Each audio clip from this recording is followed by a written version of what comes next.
Hi friends, എല്ലാവർക്കും ഒരിക്കൽ കൂടി ഷിമർ വ്ളോഗ്സിൻ്റെ മറ്റൊരു എപ്പിസോഡിലേക്ക് സ്വാഗതം. നിങ്ങൾ കൈമുട്ടിപ്പാട്ടെന്ന് കേട്ടിട്ടുണ്ടോ?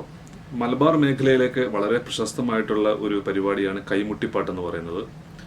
കല്യാണം അങ്ങനെയുള്ള കുറേ നല്ല സ്പെഷ്യൽ ഡേയ്സിനൊക്കെ അവിടെ സാധാരണ നടക്കാറുള്ള ഒരു പരിപാടിയാണ് കൈമുട്ടിപ്പാട്ട്. പേര് കേൾക്കുന്ന പോലെ തന്നെ കൈ മുട്ടി കൊണ്ട് പാട്ട് പാടുന്ന ഒരു പരിപാടിയാണ്. കൂടെ ഒന്ന് രണ്ട് സംഗീതോപകരണങ്ങളൊക്കെ ചേർക്കാറുണ്ട്. മെയിനായിട്ട് കൈമുട്ടി പാടുന്ന ആ ഒരു താളം പിടിച്ച് പാടുന്ന ഒരു പരിപാടിയാണ് കൈമുട്ടിപ്പാട്ട് എന്ന് പറയുന്നത്. കുവൈത്തിൽ അങ്ങനത്തെ ഒരു പറ്റം ചെറുപ്പക്കാരുണ്ട്, ഒരു ടീമുണ്ട്. റഹ്മാനിയ ആർട്സ് ക്ലബ്ബ് എന്ന് പറയുന്ന ഒരു ടീമുണ്ട് കുവൈത്തിൽ. കൈമുട്ടിപ്പാട്ട്, കോൽക്കളി, അറബിക് ഡാൻസ്, ഗാനമേള അങ്ങനെ തുടങ്ങിയ പരിപാടികളൊക്കെ നടത്തുന്ന ഒരു ടീമാണ് റഹ്മാനിയ ആർട്സ് ക്ലബ്ബ് എന്ന് പറയുന്ന ടീം. ഒരു പറ്റം ചെറുപ്പക്കാരുടെ ഒരു ടീമാണ്. അപ്പോൾ അവരുടെ ഒരു കൈമുട്ടി പാട്ടാണ് നമ്മൾ ഇന്ന് കേൾക്കാൻ പോകുന്നത്. ഹല ഫെബ്രുവരിയുമായി ബന്ധപ്പെട്ട് അവരുടെ റൂമിൽ ഒത്തുകൂടിയിട്ടുള്ള ഒരു ചെറിയൊരു പരിപാടി. നമുക്ക് ആ ഒരു പരിപാടി ജസ്റ്റ് ഒന്ന് കണ്ടിട്ട് വരാം. ഒന്ന് രണ്ട് പാട്ടുകൾ നമ്മൾ കേട്ടിട്ട് വരാം.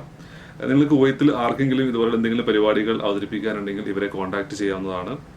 ഞാൻ ഇവരുടെ നമ്പർ ഈ വീഡിയോയുടെ അവസാനം ഇടുന്നുണ്ട്. അപ്പോൾ നിങ്ങൾക്ക് ആർക്കെങ്കിലും കുവൈത്തിൽ എവിടെയെങ്കിലും അറബിക് ഡാൻസ്, പാട്ട്, മാപ്പിളപ്പാട്ട്, കോൽക്കളി തുടങ്ങിയ പരിപാടികളൊക്കെ ഉണ്ടെന്നുണ്ടെങ്കിൽ ഇവരെ നമുക്ക് കോൺടാക്ട് ചെയ്യാം. നമുക്ക് ആ ജസ്റ്റ് അവരുടെ ആ ഒരു ജസ്റ്റ് ഒന്ന് രണ്ട് പാട്ടുകൾ ജസ്റ്റ് കേട്ടിട്ട് വരാം.